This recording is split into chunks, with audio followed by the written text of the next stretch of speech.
Pardon me, Prince Alcryst. If you have business with me, I would prefer that you simply state it. I only wanted to thank you for lending your aid to such an unworthy person as me. I'm sorry if you worry about me. If not for the war, I could vanish and avoid being a nuisance. You are a prince, aren't you? Sometimes it's like I'm talking with my old classmate again. You're just like my brother, Lady Edelgard. So much stronger and more regal than me. Prince Alcryst, denying belief in yourself is the same as denying the ones who believe in you. It does not have to be today, but please try to see what I and so many others see in you. I don't know if I can do that.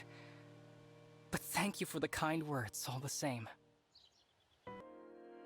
Watching you cook is always a delight. Maybe I'd be a better chef if I could use my axe for it.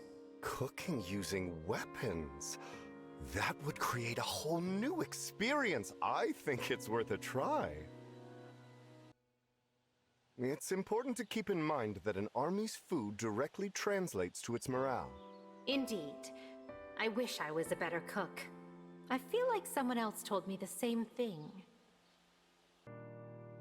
Dimitri and Claude and I can't really cook. We'd love it if you could teach us a few things. Following a recipe should teach you the basics. I tend to just ramble on about the types of food. The problem is, recipes don't help much. The ingredients go flying, the dish turns black. A blackened dish with flying ingredients? Please tell me more. What would you say to a tea party? This year's leaves are the best I've ever sampled. I would love that. I may not be able to taste, but I'm sure I would enjoy the fragrance. My brother was once so sickly, he was confined to his room. But his training built him back up. One of my classmates confined herself as well, albeit for different reasons. She hated training. Having future leaders learn together at the Officers' Academy seems almost miraculous. Strong allies lead to peaceful solutions. And with your acquaintances, the future is bright. I hope that is the case. Everyone used to say it was a magnificent group. And at least for now, we have no desire to fight each other.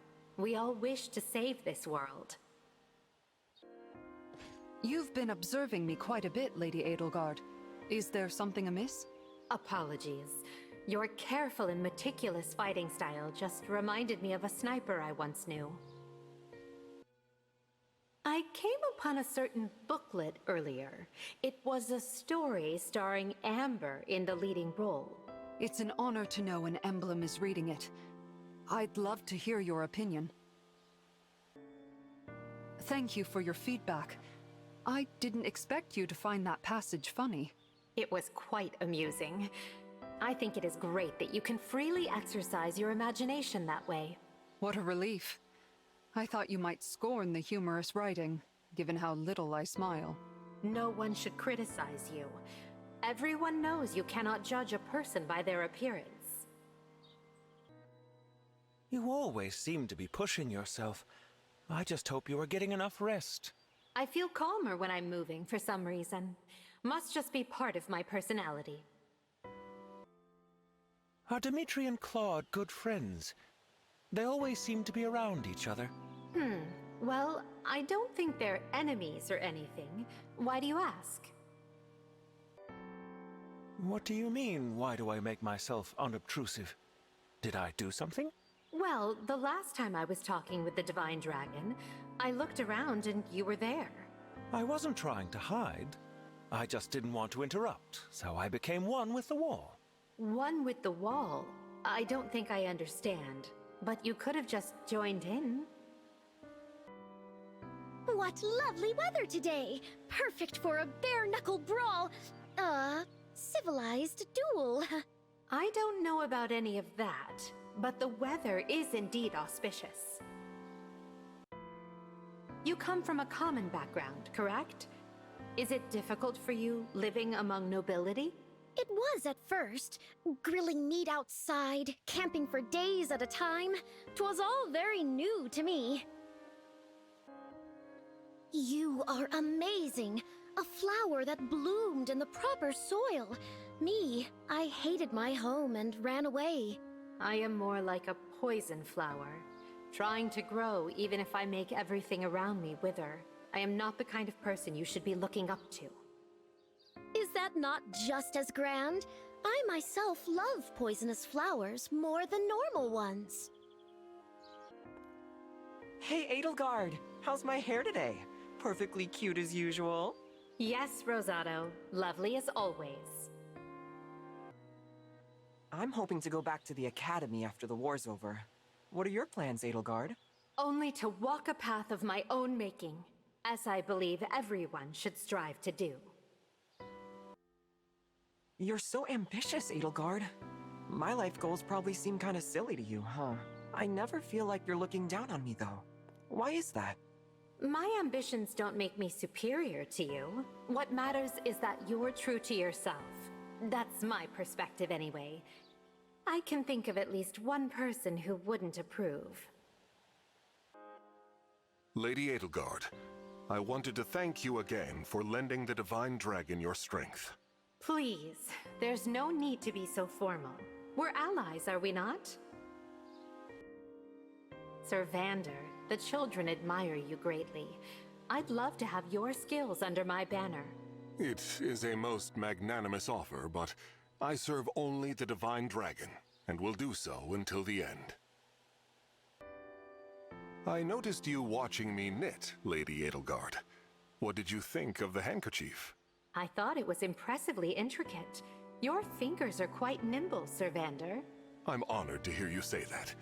I've been told it doesn't suit a knight of my stature, but... Perish the thought. I'm no good with things like that. I'm actually a little jealous of your skills. Your impersonations are brilliant. You really capture all the little details in a person's voice. Thanks for noticing! I do take requests, by the way, if you want to hear anyone in particular.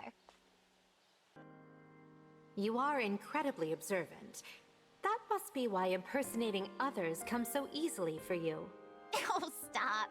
You're gonna make me blush. Takes one to notice one, though, doesn't it? You remind me of a classmate. She was also very observant and incredibly talented. She was gifted in battle, but equally so as a songstress in the opera. A remarkable person. I really remind you of someone like that, huh? Thanks, Edelgard. That's really encouraging. If I'm gonna live up to that kind of praise, I'd better work even harder to put my skills to use. My work as a retainer is demanding, and at times unscrupulous. Your aid is appreciated. The way you said that just now reminds me a little too much of my own retainer. I'm glad you work hard for Princess Ivy's sake, but be sure to take care of yourself as well. My duty preoccupies me. That is all the care I require. I relate to your sleeping troubles. I recall when my teacher discovered that I had nightmares. This teacher of yours was no doubt worried. It must have been difficult to be so vulnerable. Actually, talking it over dramatically lightened my burdens. I hope you're able to do the same. The concern is unnecessary, but appreciated. Your gift for empathy is admirable. Well met, Mavier. I hope you'll join me in setting the past aside and fighting for the future. Gladly, Lady Edelgard. Let it be so. You seem to be keeping an eye on me, Lady Edelgard. Is there any particular reason? Yes, actually. Lady Vale asked me to make sure you were all right. Whenever you risk your life, I'd ask you to consider the value Lady Vale places on it. I will take those words to heart, but I must wonder why you are so invested in them. Perhaps it is because I wish I'd said the same thing to my own retainer. I see. I can tell by your expression that this retainer was of great importance to you. I feel much more courageous when wearing your bracelet. knowing you three are beside me. True strength comes from aligning your will with that of an ally. You can't do all that you must on your own. I think so too. The other me didn't know that. That's why I want to always be with my friends. When all this is over, what do you plan to do? I think I'd like to take my time and travel the world. And also read and sleep a lot. I'd like it if you were by my side as well. That said, we'll have to let the world heal first. I'll be sure to consider your kind invitation as we hasten our way to your days of tranquility.